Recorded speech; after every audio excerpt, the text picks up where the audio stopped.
Oh, hey there, zombie fans. It's me, Stuart.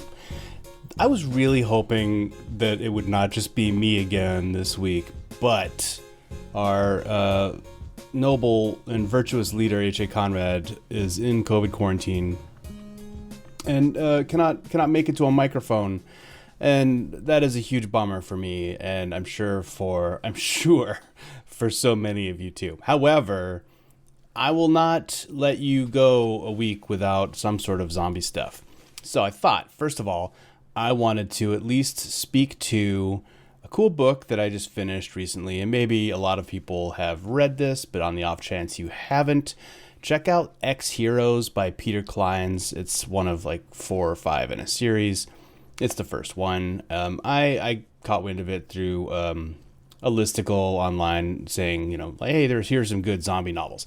And this was, and it's not just zombies, it's also superheroes, and that's kind of an interesting combination. And it's a decent story, it's well written. I burned through it pretty quickly. So X Heroes by Peter Clines, check it out. And otherwise, I really hope that I can honestly say we'll be back next week. Let's see what happens. So stay tuned. In the meantime, we've got another one out of the vault for you. This one is Day of the Dead, 1985, classic film, the third in what I consider to be Romero's, triumvirate of victory. And we reviewed this back in 2014, but I'm dragging it back out into the sunlight since it was getting dusty out there and in the archives. So hope you enjoy it, and we'll be back as soon as we possibly can. And thanks for listening. Day of the Dead, directed by George Romero in 1985, is his third zombie film, or Living Dead film. Of those three, his least successful, but with the largest budget of $3.5 million. And it did pretty well. It did poorly in theaters, but that did pretty well afterwards on VHS, netting about, or grossing rather, some $30 million. So not a bad run. No, I think it was supposed to have a much larger budget, so they ended up having to retool a lot of things when they realized their budget wasn't going to be so large. Yeah. But I'd also like to point out that a lot of this takes place or was filmed in Florida, and now I'm going to blame Romero for the zombie-related news that we have seen in Florida. It could be that's what's to blame. What I don't get about this whole budget reduction thing is Romero also described the film that he was gonna make as Gone with the Wind with zombies. Well, I think he meant the budget for it, because Gone with the Wind was an extraordinarily expensive film. So I don't know what he had originally planned. I actually tried to see what he had originally planned, and it was a little tough to find. But the basis is this is in the same world as Dawn of the Dead, different Right. characters, but it's basically the aftermath of the zombie outbreak.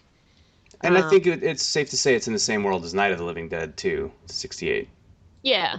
It's just like each film has progressed the meta story. So like Night of the little Living bit. Dead being the first day, Dawn of the Dead being maybe it's definitely not the first day anymore because of all the crazy shit going on with the Project's Raid and all that stuff. So that's probably a couple weeks into it, maybe months, and then Day of the Dead is certainly it could be years into this process at this point. We never really get a totally clear idea of how long they've been at it.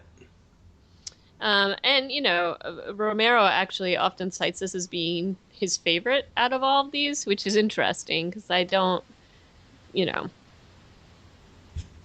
maybe because they talk a little bit more about what's happening with the zombies. I don't know. Yeah, it's definitely the most medical, Right. because that's a big part of the plot is like trying to figure out what motivates them and stuff like that. Romero has described it as a tragedy about how a lack of human communication causes chaos and collapse, even in this small little pie slice of society. Calling Considering that most of this piece of society is like in a mine shaft underground. I don't know if you could call it a society necessarily, but so we're dealing with another ensemble cast, as kind of like we were with um, Dawn of the Dead, except now our ensemble has grown. It's quite a bit larger, although there's a lot of these cast members don't really get much in the way of dialogue. But they're a little bit, I mean, I think in terms of the zombie extras in this, there's a little bit more to them than we've seen in the previous films. Well, one specific Right. standing out there, Bub.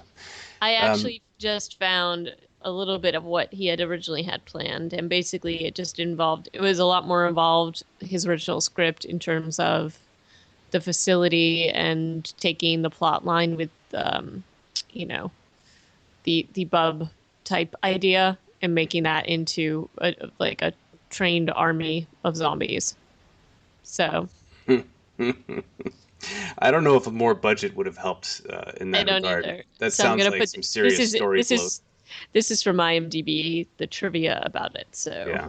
I'll put that in the show notes or put this in so you can see it. But it's I don't know. I feel like there's definitely this sense with this film, or and with all Romero films. I mean, I think he definitely has some ideas he's trying to put across, but I also have the sense that this is a bunch of people that really enjoy making zombie films. Hmm. So it's I don't know. It's an interesting thing, and you see different people pop up again and again and again.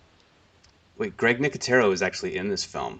Yeah, he's in this. This was actually the first film that Greg Nicotero did anything on in terms of makeup, and he was basically working under Tom Savini and Romero. And Savini then won an award for makeup in this film, yep, actually. he won a Saturn Award. And Nicotero has a pretty heavy string of credits behind his name. Hmm.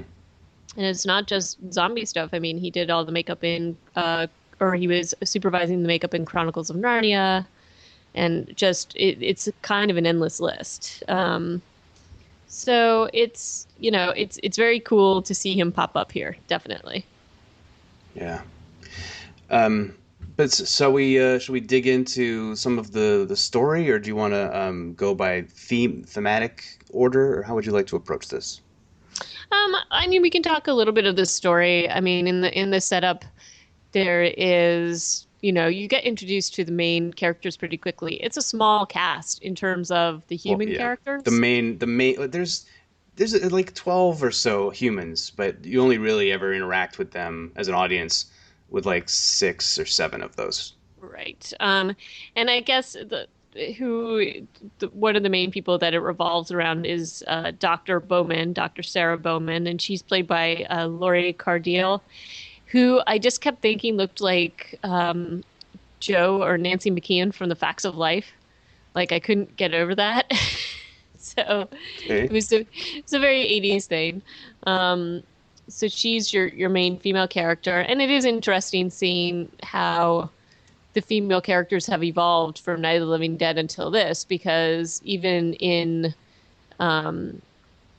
Dawn of the Dead, the character Galen Ross's character is just kind of passive a lot of the time. I mean, she eventually takes control, but this character is definitely hardcore, Hmm. wouldn't you say, compared to some of his others? Yeah, and she apparently the actress has mentioned that anytime she tried to play her role more emotionally, Romero would correct her and be like, "No, A you're a hard badass. ass. You're a scientist, and you're a scientist with an Uzi."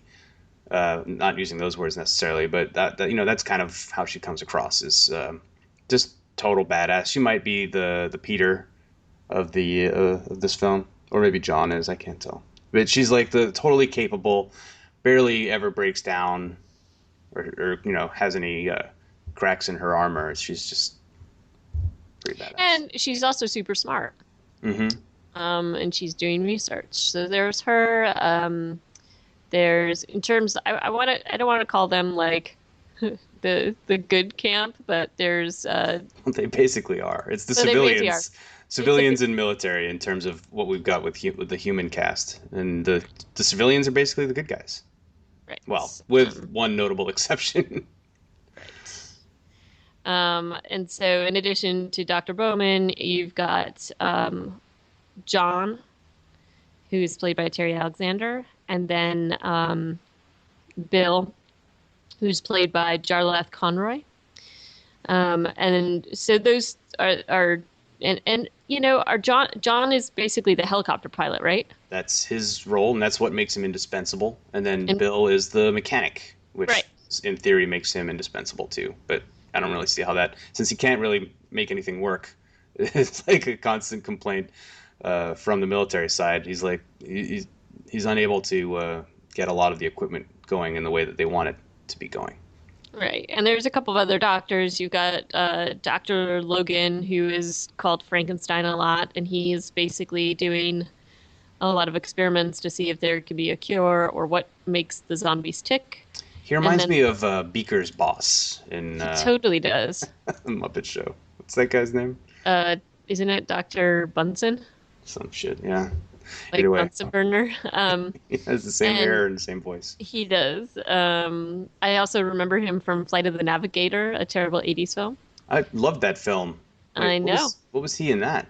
He was like, oh, actually, he was, I think he was like a doctor or a researcher, scientist guy that was trying to capture the alien ship or something.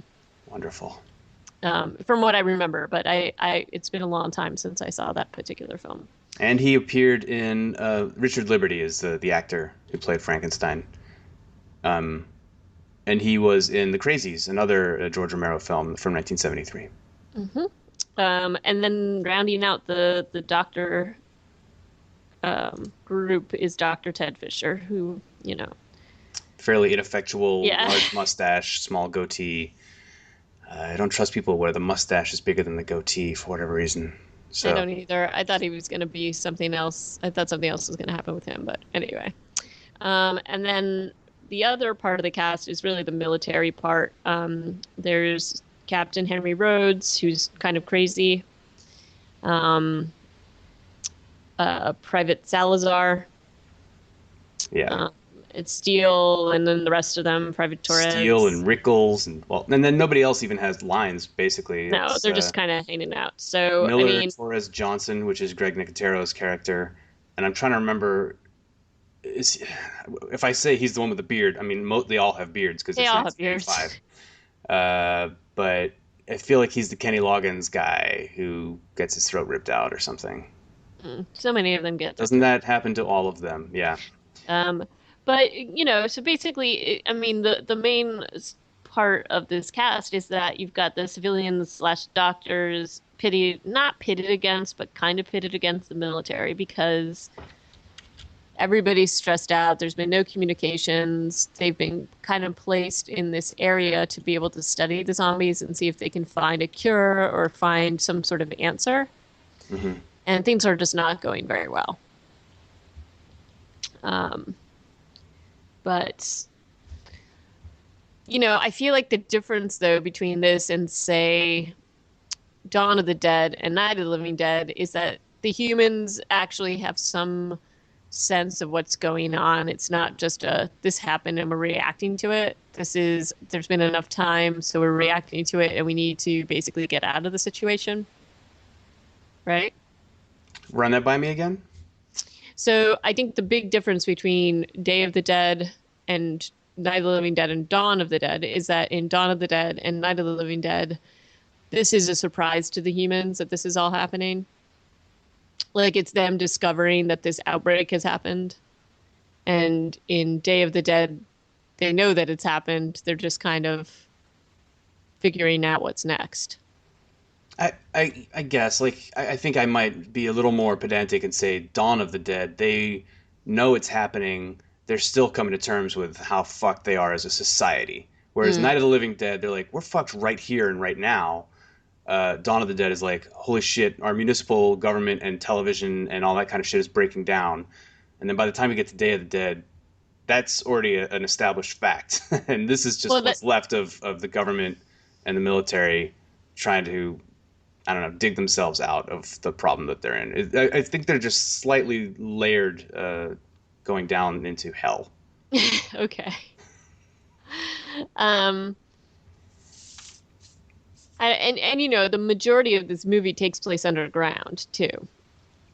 Yeah, and these scenes were all shot in Pennsylvania in a mine shaft, whereas all the above ground scenes were shot in Florida, which is where Romero was living at the time, which is kind of interesting. He was just like, you know what, I don't want to leave my place, so we'll just do all these scenes here because, well, the military base is supposed to be in the Everglades. Right. Anyway, but yeah, everything else was shot in a mine shaft, and apparently it was so difficult to get to that the cast and crew were often sleeping there overnight to film these scenes, and the humidity inside the mine shaft was very difficult on all their equipment. I can imagine it would have been difficult on their psyche too. Sleeping in a mine shaft for who knows how long the shoot was. Yeah, I can. Yeah, and you can definitely see like breath, frost. You know, like the clouds of breath in some of those tunnel scenes. It looks cold and wet, and Yeah. that would have been disastrous. It looks no fun. But you know, the other thing is that it's fascinating to me just seeing the difference in the makeup and the filming because it was what, like, there's not that much time and enough time that this looks like an 80s film to me. Mm-hmm. Just with how it's set up.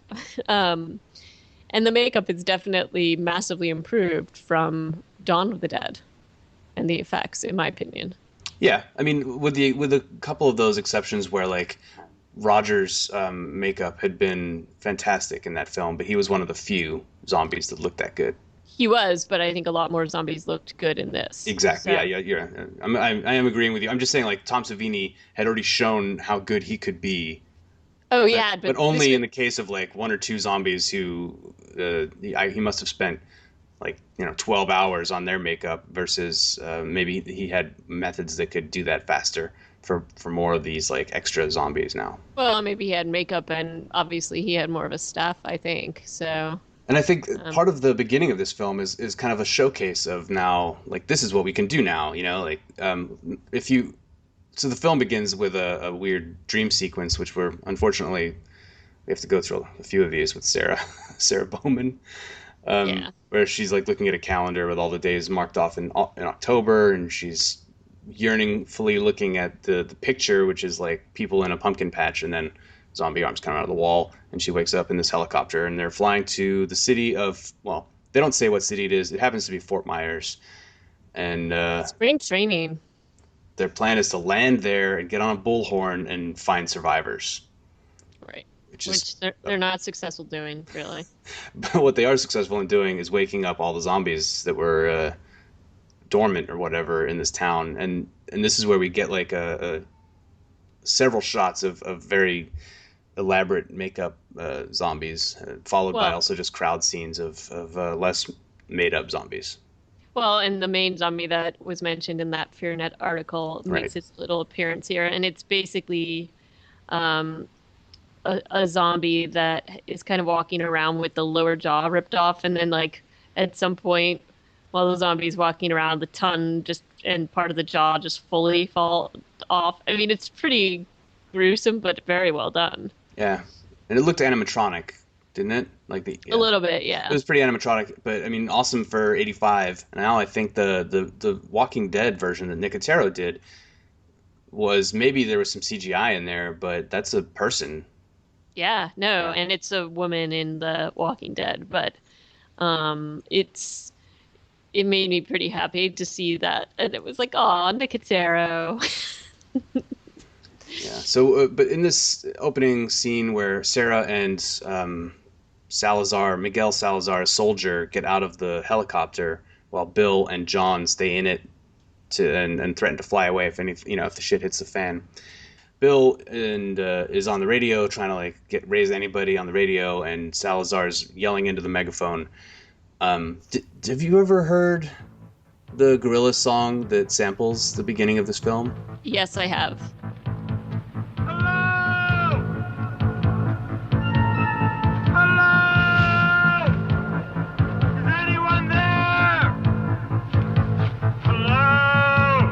It was uncanny. Like I I've listened to that album. I've heard that song hundreds of times. This is actually the first time I've ever watched this film all the way through. So that was my punching my V card on Day of the Dead. And as I watched this scene, while Salazar is yelling into the megaphone, "Hello, is there anybody there?"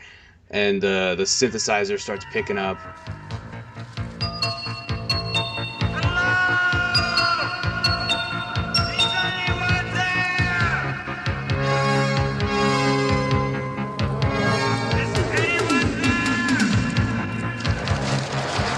I had some serious reaction to that because it was an unexpected connection, you know? Well, and I had heard the Life with the Thrill Kill Cult also samples a couple of things out of this, but from later on in the film. So it's just kind of funny how many different people have taken pieces of this, especially, Yeah. I mean, this is a popular film, but I don't think that it has the level of popularity that Night of the Living Dead and Dawn of the Dead had. Yeah. But apparently very popular amongst musicians to sample pieces, and Well, it's really well crafted. Like the it beginning is. with his voice and the synthesizer picking up and then like panning and coming into that montage of different zombies. It's really well. I feel like the sound is really well crafted there. No, it is. It is. And it's good. It sets up the whole scene and the world, I think, for the viewers too. Well, one area where I thought that the scene became silly was the alligator in the library. You know, they just wanted to use an alligator, They're like, though. we're in Florida. If we can't fit an alligator into this movie somehow, we're gonna fail. Like, I like to imagine Romero or Savini, whoever was doing this, being like, you know, what would be really great here? I got this buddy, and he's got this alligator. And it won't Let's even just throw. kill our extras. It won't kill our exes. Just throw it into the middle of the scene. He'll just be happy hanging out there. That'd be fantastic. And so yeah. So there's an alligator. Another bone to pick with this scene is that when they fly over the city, it looks completely deserted. There's no people in the streets because apparently all the zombies just like went indoors Yeah. to get out of the Like, sun. I don't know. Like, it doesn't make a whole lot of sense. And all of a sudden, when they start the bullhorn thing, and that's part of the reveal and unveiling of these zombies is that they all have to. They can't just all be there already, or they wouldn't be dramatic enough. But realism wise, I take a bit of. I have a bit of a problem with that. yeah, me too. And this so the zombies all congregate and they are so loud that the guys in the helicopter can hear them over the engine, uh, which is terrifying. And we learn that Miguel is a little pansy and he runs away. And Sarah's just standing there like, well, I guess yeah, there's no survivors here because all the zombies in Fort Myers are just walking towards her down the street. Well, it takes her an awful long time to sort of make her running away plan, too. It's sort of like, okay, I think you could have figured out that there's no survivors there a lot more quickly than you did.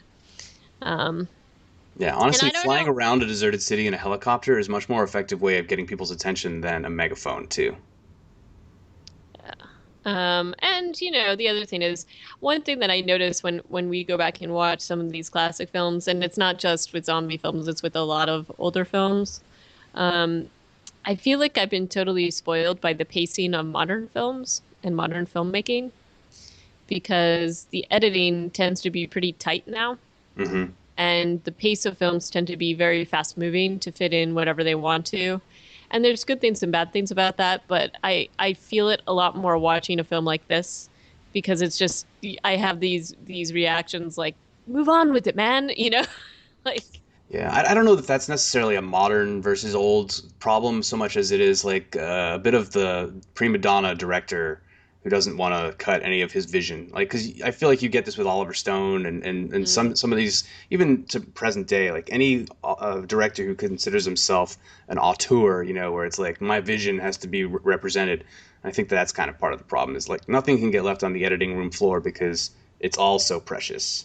I guess. But in any case, I felt like the pacing here could have been sped up just a titch. Yeah, yeah. Well, that's kind of true of the Dawn of the Dead. Also, there's a fair amount of downtime, Right.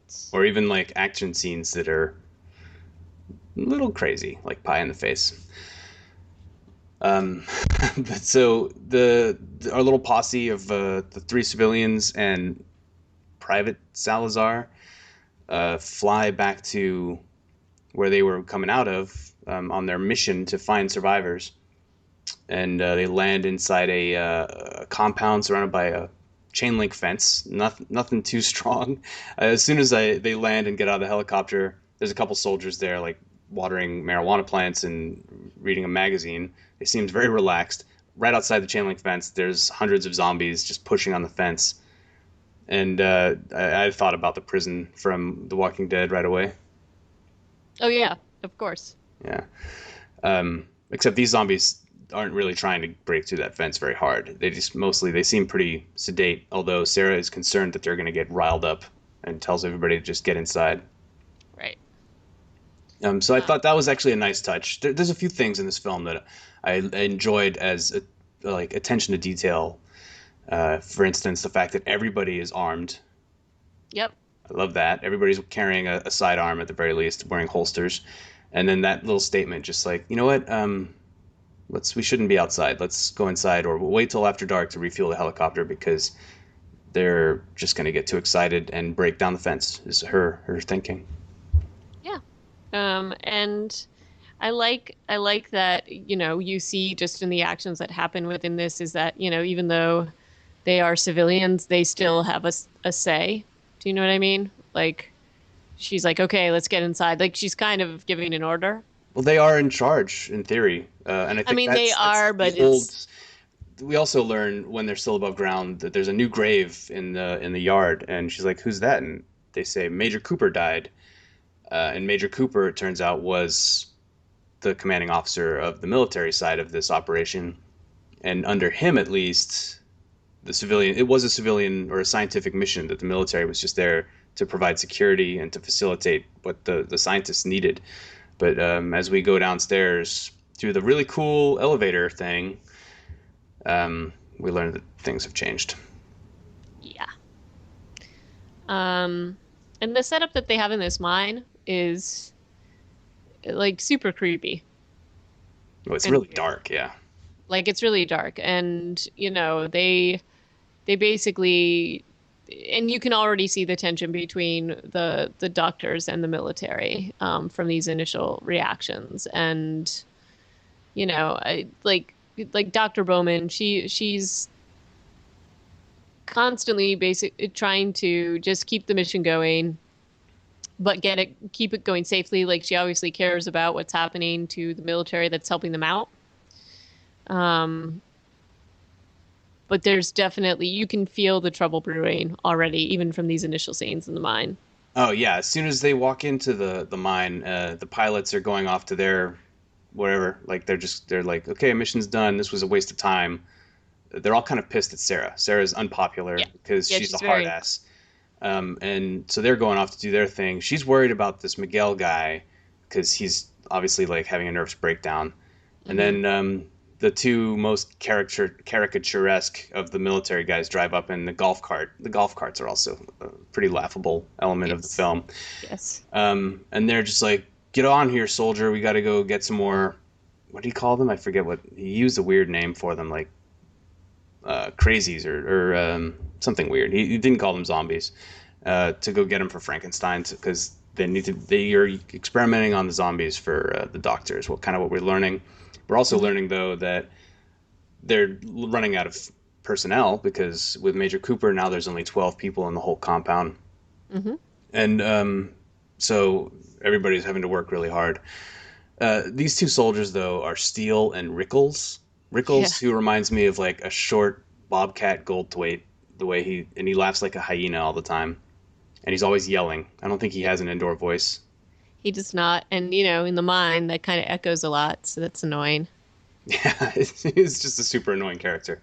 And then Steele is probably the oldest private in the history of the United States military, but he's really he big. he's really big, and this particular actor always plays this kind of a character. Like you see him in a ton of like mafia type roles and things like that. Uh-huh. He's He always also, this character.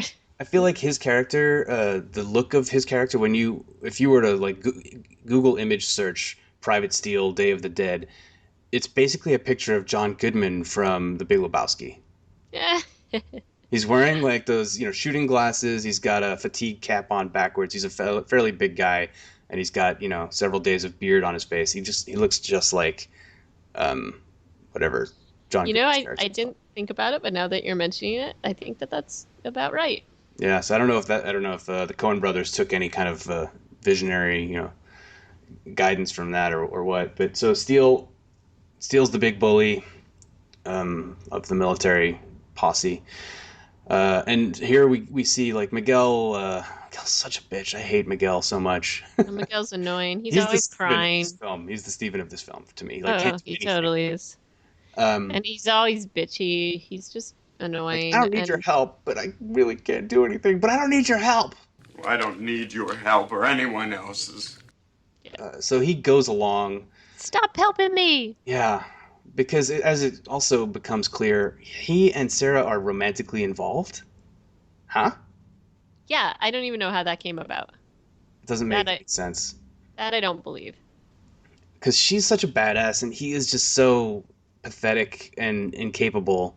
And maybe we're supposed to believe that he used to be like much more. Well, of a it could dude. be. Maybe this is part of the nervous breakdown piece. But I don't really believe that they would continue to be together even like this. So. Yeah, doesn't make any sense. But she goes along. Now there's four of them driving off in the golf cart to a different part of the compound or the complex to harvest two zombies they're keeping zombies in a pen, a really big pen that you can't really see the back of.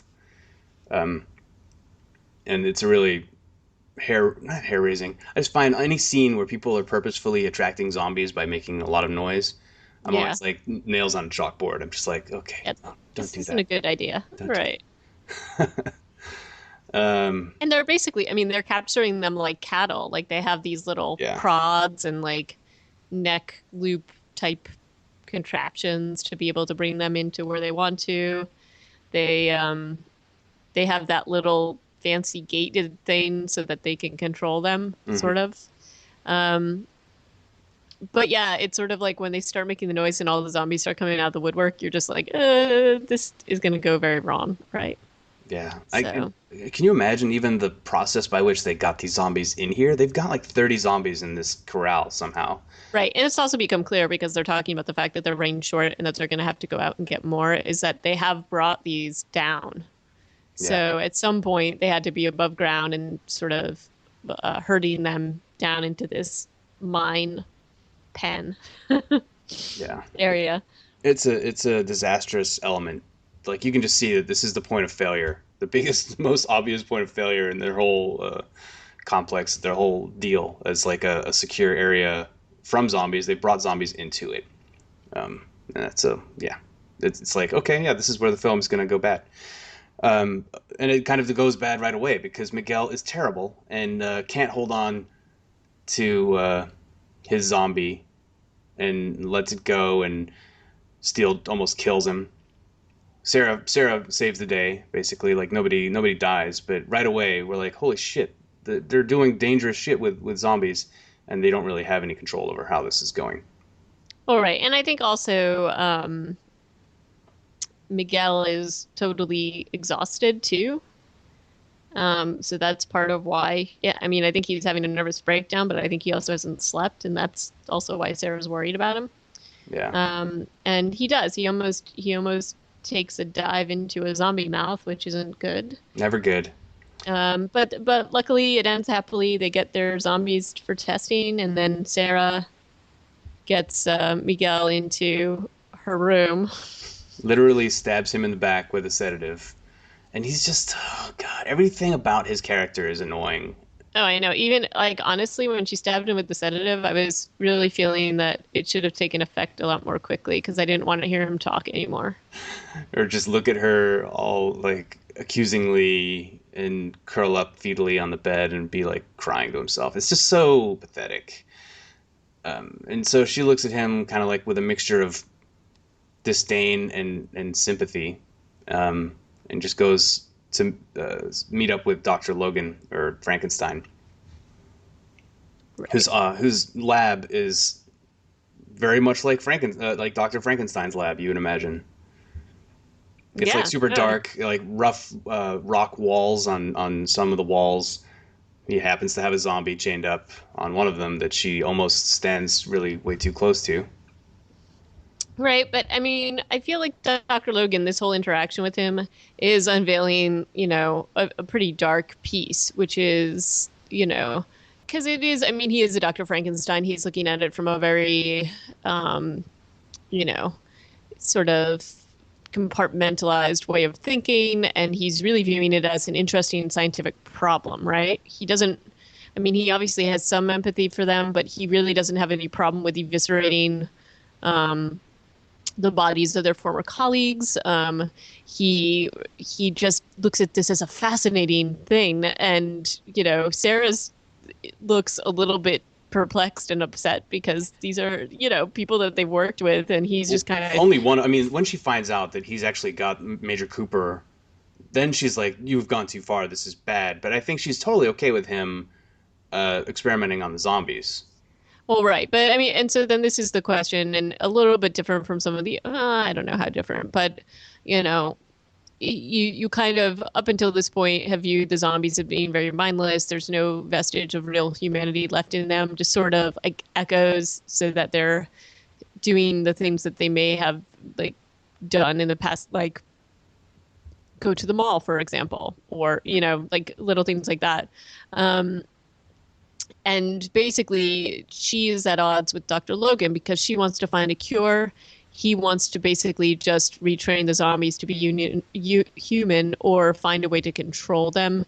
He's basically like, the horse has left the barn on this. We're not going to find a cure. It's going to take too long, if it is even possible. So the best we can do is bend them to our will, what we've got.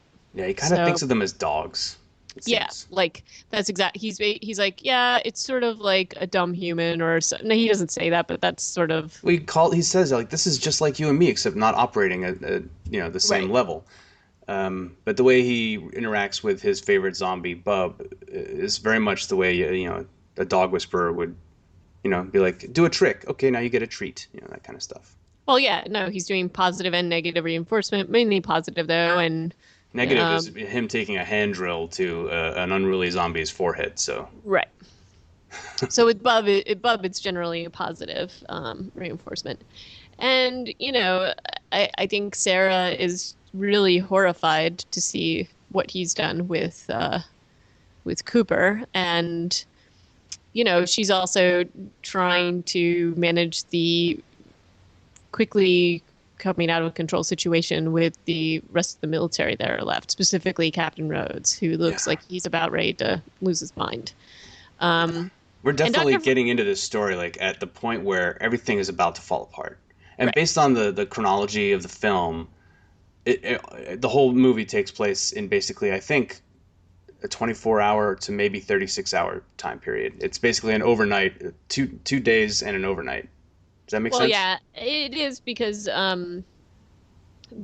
basically the whole Day of the Dead thing, like the calendar that she's looking at is, I think it's supposed to be October 31st or something. yeah. Yeah. And that's, hinted at a few times. So it's a pretty quick little turnaround in the time frame. So Whenever I watch a movie where it's like, and these usually end badly, but you start off the film, there's like a bad situation. Then you're introduced to an area of control, some sort of like safe place in that bad situation. And by the end of the film, that safe place is no longer safe. I feel like it's always interesting how the timeline, where you come into that film on the timeline, because obviously this has been a safe place that has been functioning for a fairly significant amount of time. But Right. us as an audience, we only come into it, and apparently like its last 24 hours, in this, as it is now, and we just get to witness its total collapse because, as you said, Sarah is worried about the relationship with the military. She's like, they might shut us down. I don't think she's even thinking about this as dangerous as everybody seems. I would think, yeah, it was much more likely that they will kill all the scientists and just leave. right. And she doesn't even seem to think that's a possibility, which makes me think I think that this is, well, maybe I'm jumping to conclusions, but it makes me think that things have been much more stable until very recently for her Well, to they've been not. stable, and I mean, I think the big catalyst is obviously that Cooper has died and Rhodes now took over, and Rhodes is definitely imbalanced, and he doesn't really want to be there. So, Yeah, I Rhodes is a insane character, and I think he does like a disservice actually to military officers everywhere. no, I think he does too, and I mean, I think you can sort of draw the conclusion that perhaps he wasn't quite this unbalanced before, and it's just these circumstances that are leading him to be kind of crazy. That's certainly a possibility. None of the military people are acting with any kind of level of discipline. They're all, well, I mean, it's the 80s, so they're all long hairs. But Right. But um, the other piece is though is that I think that's part of the commentary is what do people in the military do when, you know, the people that are giving the orders or the structure. I mean, obviously the government is not really around anymore, so they've been set on this task and they haven't been in communication with anybody, and no more survivors are coming in. So it's like, well, then who's in charge, right? I think you've also And got the situation where Romero is like, still reeling, or America is still reeling from Vietnam and the breakdown of discipline in American forces during that war. Mhm. And they're in the middle of the Cold War where they weren't doing a draft, but they were definitely giving like convicted criminals a second chance by like, oh, join the military and you won't have to do your time. And so Right. you've got like, yeah, a double whammy, if you will, of American military complex not looking super awesome to the American public. Right. And I That's think it's reflected. not, I don't think it's even thinly veiled. I think it's pretty much out there and in your face that he's throwing those themes in there. Um, I just find it a little bit disappointing that there isn't a single member of this military group that is like, a professional. They're all basically wacky, crazy people. All the right. And scientists are still doing their jobs, except for well, Frankenstein. I know you would hope that there'd be at least one person in there that would be on their side or the voice of reason, and that's just not happening. Yeah. It's basically military bad, scientists good, sort And of. helicopter pilots kind of neutral good. Yes. So, Yeah. but in any case, this is a quickly deteriorating situation, and I mean, you do learn some things about the zombies through Dr. Frankenstein's, you know, little opening um, salve with Dr. Bowman. You learn that he wants to show what he's been doing with Bub the zombie, and basically he's showing that there is a vestige of memory there, that there is an ability to train them. Although part of me while watching this was like, oh, the minute you let Bub off that neck chain, he's gonna like go after him, which he doesn't.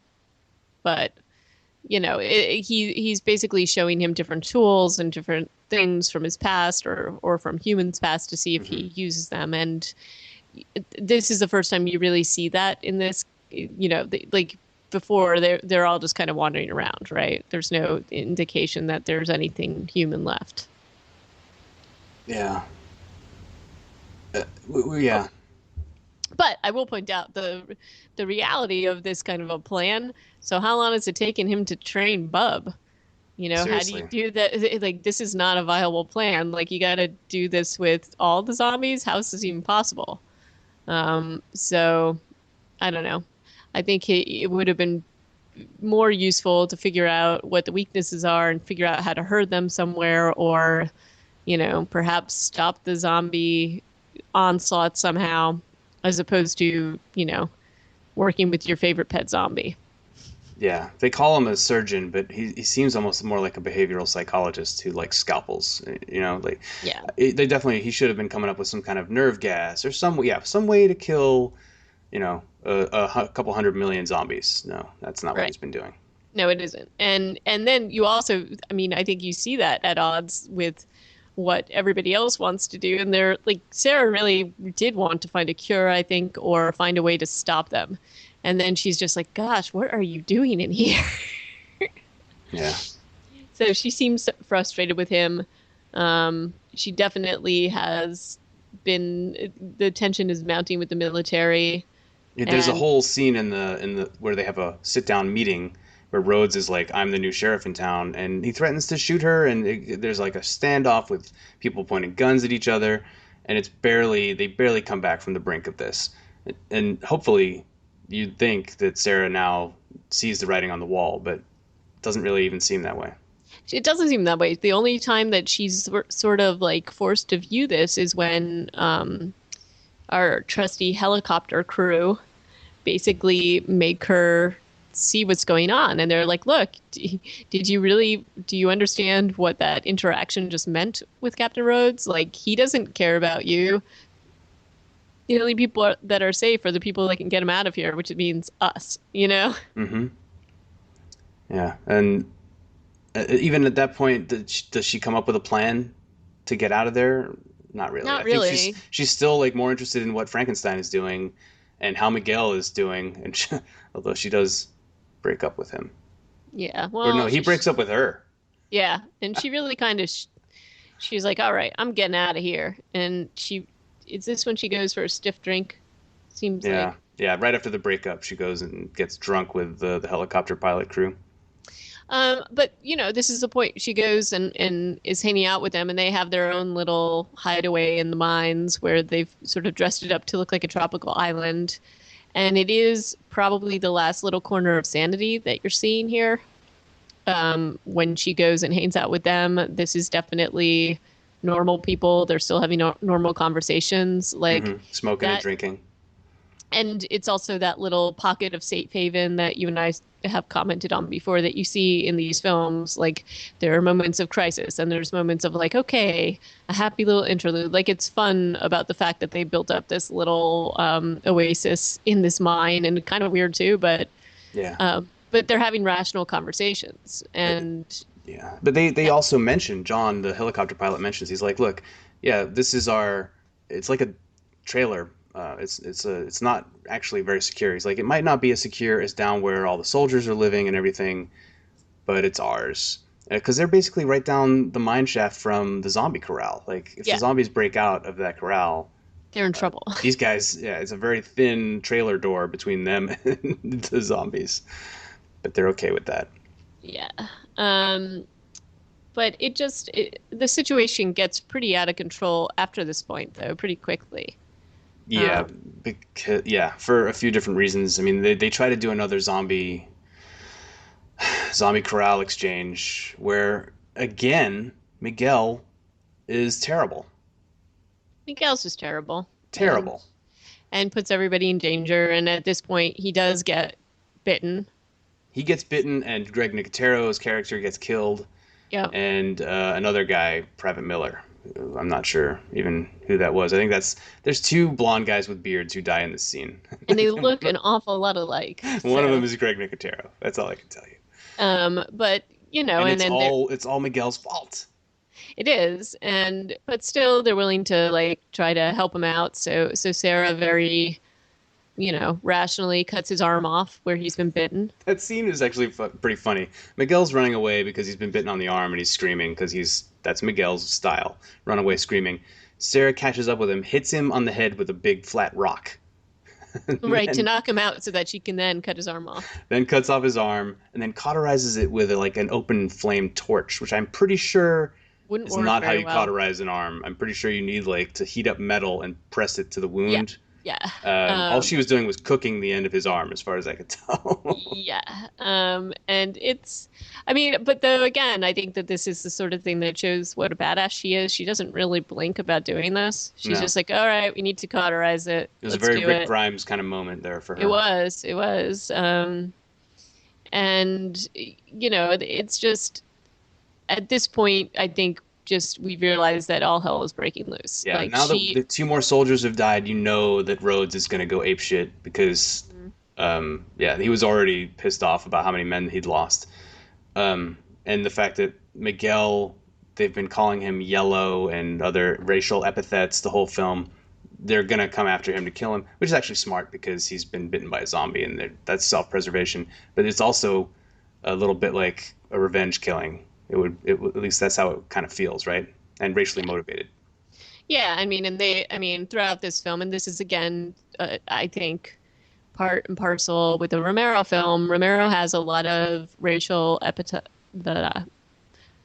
derogatory racial commentary from different people. In this case, they're making these comments about Miguel, and they have been throughout the film. We saw that in Dawn of the Dead as well, and we also saw it in Night of the Living Dead. So it's something that shows up as a theme in all of these films. And in this case, I mean, I don't know that they even need to be upset with Miguel for any other reason other than that he's putting them in danger and he's very whiny and unstable. But that's not the whole reason why they don't like him. So, But Sarah, for some reason, sees a reason to try to keep him alive, which I'm still not really I'm sure I still not understand. clear on that. So yeah, they managed to talk the military down. So the condition of Miguel's survival is that he's left with John and Bill in their trailer, and Sarah is going back to check on Frankenstein's work, I presume. It's not clear if she's going to check on the work or to just basically give them all a heads up that things are going badly. Because I think that may be part of her motivation, being like, "Hey guys, maybe we should think about cutting out of here now." And that doesn't go very well. No, because she runs into. She realizes quickly that what's going on. That Frankenstein is basically feeding the dead soldiers' bodies to Bub as part of his treats regimen. Right. And she's just like, "What on earth are you doing? This is horrible." She and I think Bill is with her, right? She and Bill have this realization at the same time and are like, "Oh my God, what is he doing? Oh, I can't believe it!" And then, of course, Rhodes walks in, and he's like, "Oh,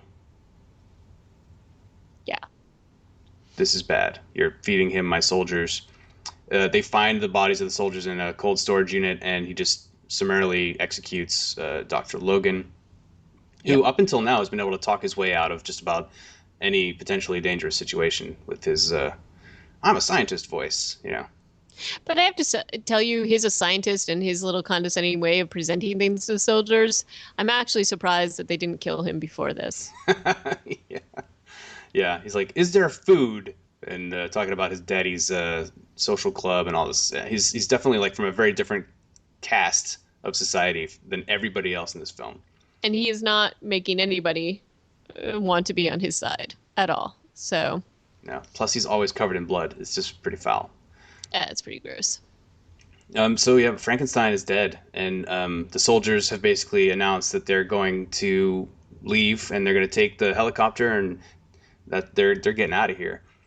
So they disarm Fisher and Bill and Sarah, and they're marching them back towards John and Bill's trailer where Miguel is still laid up. And as they're approaching the trailer, John somehow knows something is up, and he's out there with his Uzi, and he's like, "Don't move." And then there's a standoff, and then he gets disarmed too. I don't really understand the point of that, other than getting him out of the trailer, I guess.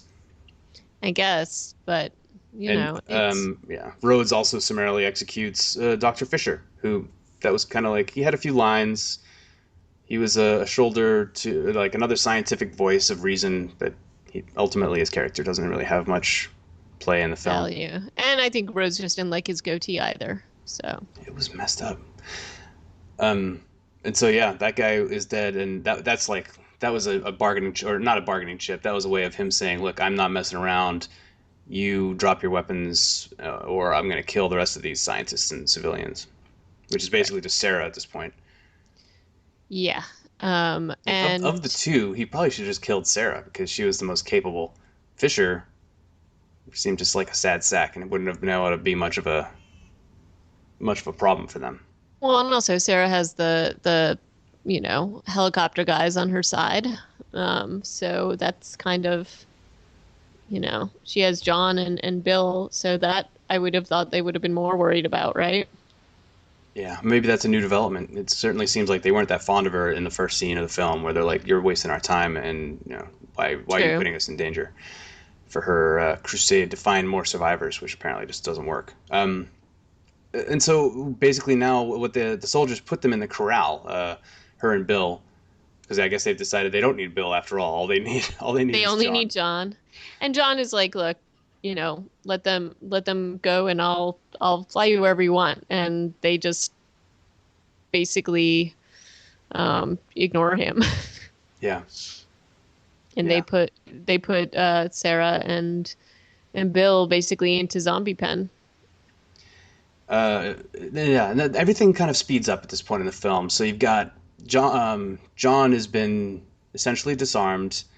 Steele is told to go and beat him up, so that it'll knock some sense back into him. I'm thinking, like, right before you want to take a helicopter flight, beating up the pilot, not a great idea, but that's what they wanted to do. So Well, logic is kind of flown out the window here. People are yeah, a little bit spun up. They're upset. They're mad at John, apparently. So, you know, more racial epithets are also getting thrown around at this point. right. And then Bill and Sarah have Bill's picked up a 2x4, and they've run off into the corral because, as we mentioned, it's really big and you can't see the back of it, and apparently there's like tunnels back there. So they're going for the tunnels. They hit a few zombies on their way out. Luckily, these are Romero zombies and very slow. They are very slow, and they make noise too. They give you a warning. Yeah, So, they always moan right so, before they attack. so right before they grab you, they give you a heads up, which is very nice of them. Yeah. And then back in the main tunnel, while Steele is still beating up John, we hear the alarm from the elevator. Right. And we're like, what? Who could that possibly be? Everybody who's still alive is right here in this group. Oh no, except for Miguel, because course. he's terrible. He is terrible, and he's basically figured out a way to make the elevator work and ripped out all the circuits, and nobody else can make it work after he goes up above ground. Yeah, the hand control on the platform itself is the only control now. It seems like a terrible design flaw. And yeah, he goes upstairs.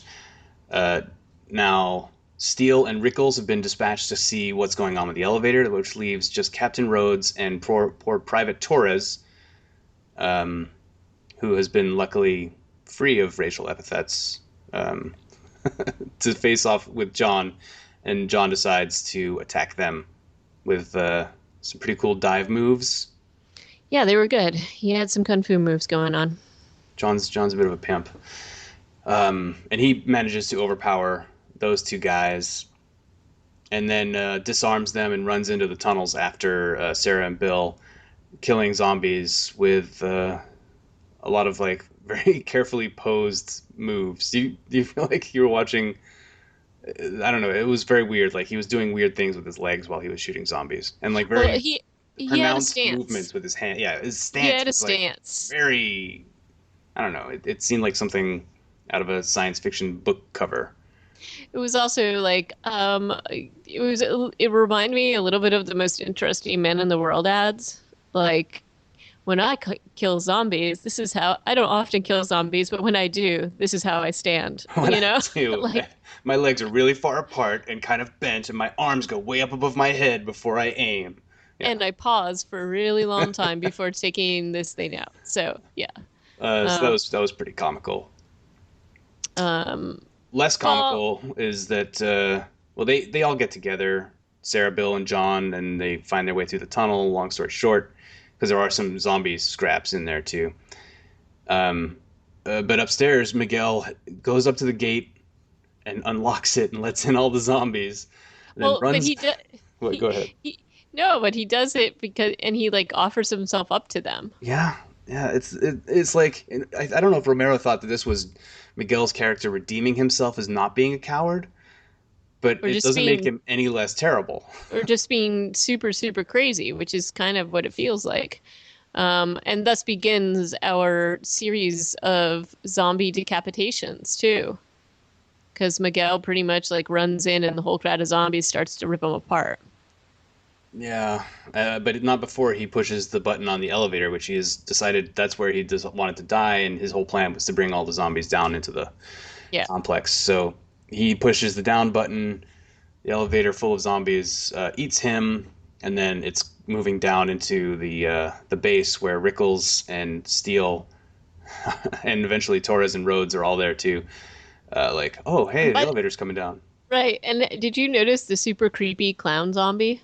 This zombie, the zombies that come in here, it's basically a total freak show. You got Yeah. clown zombies, you got Fisherman zombie. all kinds of like the zombies. I felt like they almost went a little overboard with. You can't just have normal like people dressed normally. There was one guy in like a hospital gown with a broken arm and a sling. I was like, okay, that one's believable. But clowns and all this other football players, it got a little weird. And apparently the fisherman zombie was like I think at the time he was the president of Carnegie Mellon. Get out. Yeah, like he wanted to be in the film. I don't know if that is true, but I Apparently, will. the zombie extras were given $1 and a hat that said, "I was a zombie in a George Romero movie" or something along those lines. Oh, that's a way to cut your budget, right? Yeah, and they had to, be shipped out to this mine shaft in the middle of I know. Pennsylvania. Uh, Those were the days of filmmaking.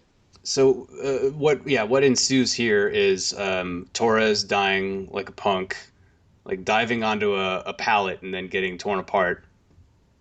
Yeah, but you know what? He like really that was some pretty good effects in terms of the decapitations. This was pretty good. Yeah, there's a lot of this eviscerating. Like the head is down at one end, and you're just looking at the body, and they just tear it into the torso.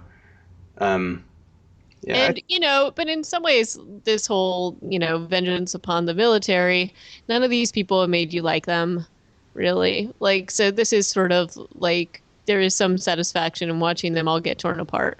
yeah, and the way the order in which they're killed is also like depends on how much they've made you hate them. Torres, he hasn't really done anything. All he was doing was watering his weed plants at the beginning of the film, Right. and he's been following orders from Rhodes. If that's like enough to get him a death that is this gruesome, I guess.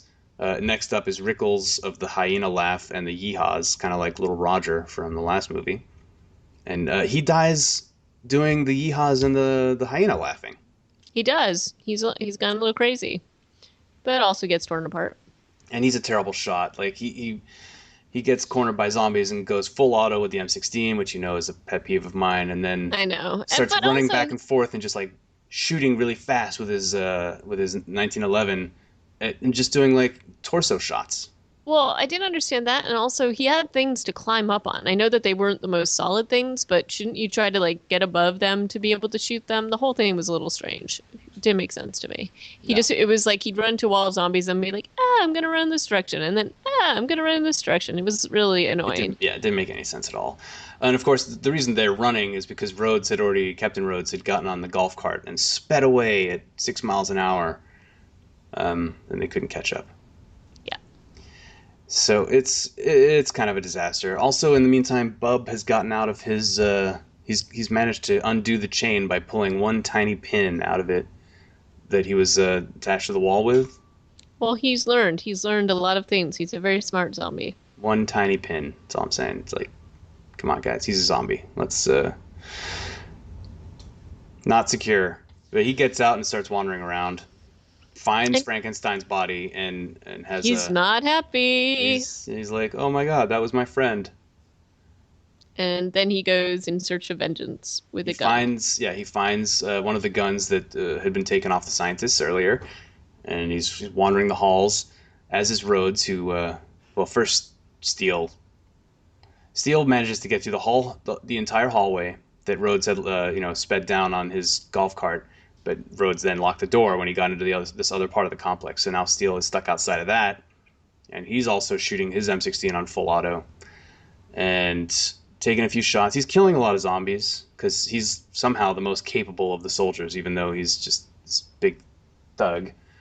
And then he breaks down the door and goes into the place. He's trying to kill Bub because he runs into Bub, and Bub has that gun. I guess, long story short, Steele goes out the way that, well, this is a little dark, but this is probably what I would have done, is he takes himself out of the picture, but only after he's been bitten. Honestly, if I was any of these soldiers in this situation, it's like, oh god, 200 zombies just came in downstairs. They're coming in through the corral. Let's just come up with a quick suicide pact. Well, I have to say, if you're going to go out and all these things are coming in, I think that the way he chooses is a better way than being torn apart. Yeah, while you're still alive, which is how everybody else seems. I mean, Torres probably doesn't have a gun, but hyena guy, Rickles, definitely had a gun, but he decides instead he's just going to laugh his way out. But Yeah, laughter's the best medicine, so maybe he had the right idea. maybe he did. And then so once Steel is finished, then we've got Rhodes left. Yeah, and all of his like hard edge, I'm the boss kind of attitude has gone out the window, and he's just pure panic mode. I don't know exactly what his plan is. He goes into the barracks area, gets a gun and a couple magazines, doesn't load his weapon, continues just to run through the hallways. I'm not sure where he's going, though, is Me the thing. neither. I don't know what his plan is. I also think it's weird that he can't load his weapons, Yeah. right? Like, Why run into the hallway before you've just all it takes is slam that magazine in and rack around in the chamber and put it on, fire. But he doesn't even do that. And then he's got two magazines in one hand when he runs into Bub, and he just can't get one in there. And Bub starts shooting at him, and actually he right. gets shot 3 times. Yeah, and I should we didn't I don't know that Bub has some vestige of whatever he was, and one of the things that Dr. Frankenstein or whatever his name was, Dr. Logan, um, finds out about him is that he's probably former military because he salutes and he can use a gun. So I guess that explains why his shot is so good, but it's pretty damn good considering that he has no muscle control. Yeah. Yeah, it's unrealistic. I don't know. This is the whole Bub and learning zombies, and we've talked about this before when we talked about Yeah, Fido. I don't Not find one of my it. favorite elements of Romero's canon. No, me neither. I'd agree with you on that one. Yeah, so he gets Bub outshoots slash Rhodes can never load his weapon, but Bub shoots Rhodes a bunch of times. Rhodes is screaming a lot. He tries he opens a door and it's full of zombies, and Bub puts one more round in him, and then Rhodes gets torn apart also while he's saying this thing over and over again. And while I was watching it, I couldn't understand what he was saying. It sounded like Russian or something. But it turns out he was saying choke on it or choke on them. Oh, weird. I couldn't figure it out, so I'm glad you figured it out. Well, I figured it out because somebody apparently took that soundbite and put it into a song. Ah, nice. The song is called "The Only Good God Is a Dead God" from the album "Psychological Warfare Technology Systems" by Terror Against Terror. Oh, So yeah, that's that's a good album. But Bub after he does this just kind of wanders off again, and the scenes that follow this are the long like shots of the intestines being eaten and the zombies being disgusting. Blood spurting up onto the wall. Yeah. It's pretty gross. I can't imagine that this was fun to shoot for them. It looks disgusting. It looks really nasty. I guess it's still just more barbecue, but slightly better film quality this time around. So I don't know if they could go exactly the same way, but yeah, lots of guts and lots of tearing and ripping and faces. Disgusting. But this leaves us with like three survivors out of this, which is John, Bill, and Sarah. Yeah, and they managed to escape because the tunnels that they were in lead to another abandoned complex somewhere else underground. Or part of it. I don't know. And even though they're fighting off zombies the whole way, they managed to get above ground, and then they have to like get back into the fenced off compound. Luckily, they have a key because that's just how prepared they are. And then they're like, "Well, I sure hope they gassed up the helicopter like I asked them to do the night before or the day before." Right. And we have another crazy dream sequence where there's a zombie inside the helicopter when Sarah opens the door, but then she wakes up on a beach. I don't know. This beach bothers me. It looks like it's very vulnerable. So hopefully it's on an island and not just on the Florida coast. This is very Floridian looking to me. There are these fir trees growing right up to the beach, basically. So yeah, zombies could definitely walk out of there at a moment's notice. But it's okay because Sarah's asleep. Bill's feeding seagulls, and John is just fishing off the beach. Right. And she wakes up and starts ticking off days on the calendar, which we're now into November, so they've gotten past the Day of the Dead, and apparently are moving on. Yeah, the music is very light and uplifting, and this is supposed to be like the happy ending to the film. But you can, I mean, after the several minutes of gut eating we just watched, it's kind of hard to end this film feeling like things are okay on any level. Right. I mean, it's a much more hopeful ending than Dawn of the Dead. Yeah, because they're running out of gas, but they're still, yeah, I guess it's kind of in the same vein. It's like, yeah, we got no gas, but at least we're okay, and we're flying away from that mall where terrible things just happened.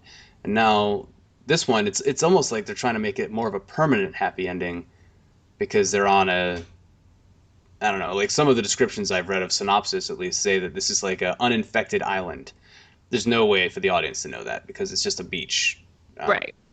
but yeah, but the fact that they are in one place, even though they're just like camping out and they have a helicopter there, this is not a permanent solution in my opinion. Right. But hey, I guess better than hanging out underground, right? Yeah, I mean, honestly, the underground thing would have worked out. They probably still had a lot of supplies. If it wasn't for the pesky, insane military and bringing the zombies into the compound and the crazy doctor, there's a lot of elements that made the underground not work out. But I think the bunker is it's got to be a part of any real zombie survival scenario. No, you're right. As long as the people in the bunker aren't Miguel Yeah, or Rhodes. Um, but my thing is, anytime you bring the zombies into your safe haven, that's just not going to end well. yeah, exactly. So there's that. How did you feel about the film overall in terms of the three that we've reviewed? Like Yeah, ranking them. I know that critically this is the least highest rated. It has an 84% approval rating on Which Rotten isn't, Tomatoes, it's which is not that very bad. high. It's very high. But the others, Night of the Living Dead has a 96 and Dawn of the Dead has 94. So of Mm. the three, it's definitely the least well received. And I think that my take on it is similar. I would put Dawn of the Dead above this, and Night of the Living Dead. I'm not sure if I would put that above Dawn of the Dead. I think that they're kind of same in my head. I agree overall. I think that there's some things I liked better about this. I liked that the characters were a lot more empowered to do what they were doing. But I think that the pacing and the whole story not even a little, a lot weaker, and less interesting to me. But, as with all Romero films, people feel like they need to remake this. Yeah, that's right. I actually started to watch there was apparently a remake in 2008, and once again features Ving Rhames. He must really like the Romero films. That's my take on that. But this particular remake, I wouldn't really call it a remake. I guess it had the same name, but it didn't really have any of the same story points or plot points. I guess Um, there's a bunker at some point, but there's a bunker, but I mean, it's not the same idea. But apparently, there is supposed to be a remake that is starting filming this year. yeah, made by Um, the same people who did Texas Chainsaw Massacre 3D. Can't yeah, speak to how good that was, but they're at least touting it to be very true to the original screenplay. right. So I'll definitely see what they do with it. I'd be curious to see it. Nothing, no harm in watching it and sort of seeing how it goes. The 2008 remake was actually never even released in theaters, which doesn't bode well. It was direct to DVD. So I don't really have high hopes for the rest of that film, but I'm willing to take a peek at it. Yeah. So that's our review of Day of the Dead, and so overall, I think we both came out of it feeling fairly positive, although there are elements that made us super mad, like Miguel. True. I still think that we're suffering some PTSD from the zombie toilet lost episode. So pretty much anything that I'm watching now, I'm like, this is amazing. By comparison, anyway. Yeah. I don't know. I really enjoyed watching this. Like I said, it was the first time I've watched the whole thing. I don't know how I've caught it on TV or something before, parts of it. So Me I too. knew about like the desperation in the bunker sort of feeling to it. But this was the first time I sat down and watched it all from start to finish. And I'm glad that I feel like more complete in my Romero knowledge now that I've seen the whole thing. So, if you have any comments or suggestions for things you'd like to see us review or talk about on the show, you can reach us at reanimatedpodcast.com or on Twitter, we are reanimatedpcast. That is the handle. And until next time, Stuart, enjoy things undead, I suppose. Actually, I'm probably gonna watch some Teletubbies or something a little less depressing for a while. Zombie Teletubbies? No, not zombie Teletubbies. there Honestly, zombie- I finished watching Day of the Dead pretty late last night, and afterwards I needed a serious palate cleanser. So you watched Teletubbies? Unfortunately, no. What did I you watch? watched Banshee, which has so much violence that it didn't help. There was a whole torture scene where a guy was torturing an Amish guy. Huh. That's not a very good palate cleanser. No, it didn't really work as a palate cleanser. The Amish guy really had it coming. He wasn't a good person.